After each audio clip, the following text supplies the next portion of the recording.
দর্শক আসসালামু আলাইকুম, সিলেট ব্যুরো সরাসরি সম্প্রচার থেকে আপনাদেরকে স্বাগতম জানাচ্ছি। আমি শহীদুল ইসলাম সবুজ। আমরা দাঁড়িয়ে আছি সিলেট মহানগরীর চৌহাট্টা পয়েন্টে। আপনারা জানেন যে নার্স মানে সেবিকা যারা বিভিন্ন হসপিটালে চাকরি করেন কিংবা বিভিন্ন নার্সিং কলেজে লেখাপড়া করছেন, তারা কিন্তু আজকে এই যে চৌহাট্টা পয়েন্টে কিন্তু আসলে অবস্থান করছেন। আমরা আপনাদেরকে তা সরাসরি দেখানোর চেষ্টা করছি এবং সেখানে চিকিৎসককে দেখে নেওয়া হবে। এবং ইনশাআল্লাহ এটা না হয় আমি একদম মিনিস্ট্রি লেভেলে কথা বলবো, যাতে করে আপনাদের এই ন্যায়সঙ্গত দাবিগুলো যাতে পূরণ করতে হয়। আমরা আর এখন আপনারা সিভিল সার্জন অফিসে গিয়ে অবস্থান নেন, আর বাকি মেইন রাস্তাটা ছেড়ে দেন। শোনেন, সব ছাত্রছাত্রীর উদ্দেশ্যে বলতেছি, এখন আমরা সবাই রাস্তা ছেড়ে দিয়ে সবাই সিভিল সার্ভিস সার্জন অফিসে চলে যাবো। সবাই রাস্তা ছেড়ে দিয়ে সিভিল সার্ভিস অফিসে চলে যাও। সবাই সিভিল সার্জন অফিসের সামনে চলে যাও। সবাই রাস্তা ছেড়ে সিভিল সার্জন অফিসে চলে যাও।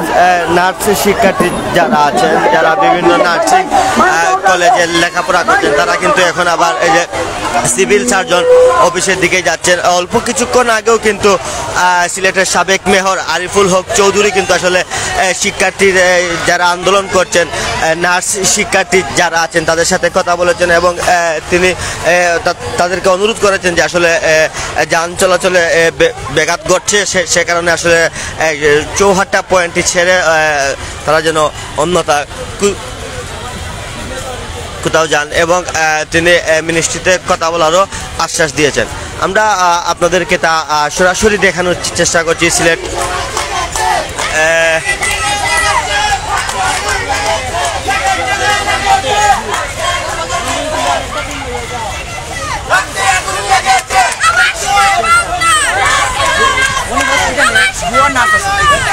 আমরা কথা বলবো এইখানে একজন আন্দোলনকারী ভাইয়ের সাথে, একটু বলেন প্লিজ। ভাই, আমাদের অনেক হসপিটালে ভুয়া নার্স আছে যারা 6 মাস কোর্স করে তারা চাকরি পেয়েছে 6,000 টাকা, কিন্তু আমরা অনেক স্টুডেন্ট আছি 3 বছর 4 বছর কোচিং করার পরে পড়াশোনা করে আবার ইন্টারনেটে 6 মাস করে অনেক টাকা খরচ করে আমরা পড়াশোনা করি। আর আমাদের এই দাবিটা তারা ভুয়া নার্সরা পেয়ে গেছে, তারা অল্পতেই বেতনে তারা চাকরি করে, আর আমাদের জন্য কোনো চাকরি হয় না। অনেক হসপিটালে এরকম ভুয়া নার্সে ভরে গেছে। আমরা চাই ভুয়া নার্স সরিয়ে যোগ্য নার্স। আপনারা এখন যে আন্দোলন করছেন সেটা কি চাকরির দাবিতেই আন্দোলন করছেন? জি না, চাকরির দাবিতে না। আমরা চাচ্ছি যে ভুয়া নার্স যারা আছে তারা যাতে এই হসপিটাল থেকে সরে যায়, আর যার যোগ্য নার্স আছে তারা যেন এই চাকরিটা পায় আর ভালো বেতনে পায়, এটাই, আর কোনো কিছু না। দর্শক, আমরা কথা বলার চেষ্টা করেছি এখানকার একজন আন্দোলনকারী শিক্ষার্থীর সাথে, যিনি নার্সিং কলেজে লেখাপড়া করছে তাদের সাথে, এবং আমরা আবারও কিন্তু আসলে দেখছি যে তারা আসলে চৌহাট্টা পয়েন্টেই কিন্তু অবস্থান নিচ্ছেন এবং চৌহাট্টা পয়েন্টেই কিন্তু আসলে যে তারা আছেন। আমরা আপনাদেরকে তা সরাসরি দেখানোর চেষ্টা করছি।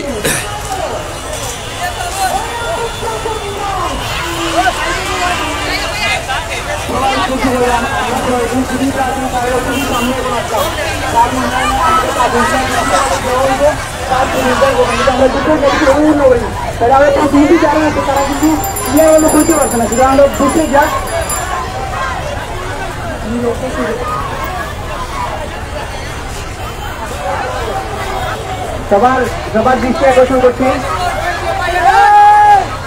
এই সবাই যে জায়গায় আছেন একটু থাকার চেষ্টা করেন, যে অবস্থানে আছেন একটু থাকার চেষ্টা করেন, আমার কথাটা একটু শোনার চেষ্টা করেন। সবাই কি আমার কথা শুনছেন? সবাই কি শুনছেন?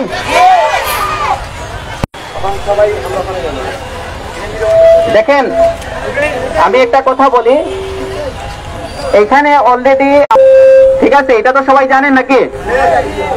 এই টিমটা কথা বলছে, তো শুনেন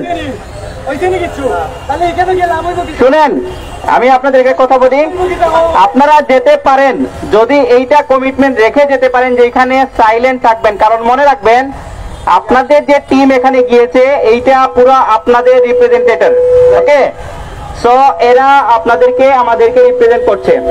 এখানে গিয়ে যদি এরা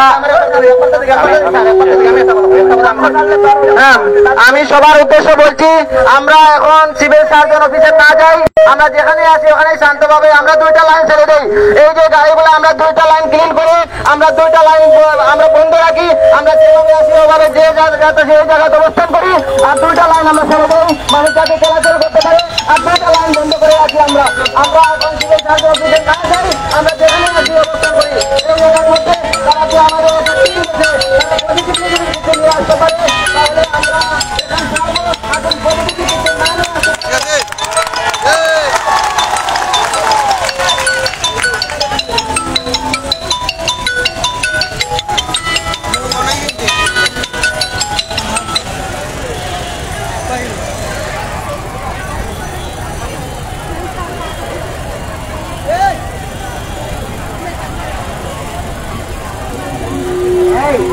সবাই একটু শুনেন, সবাই একটু শুনেন।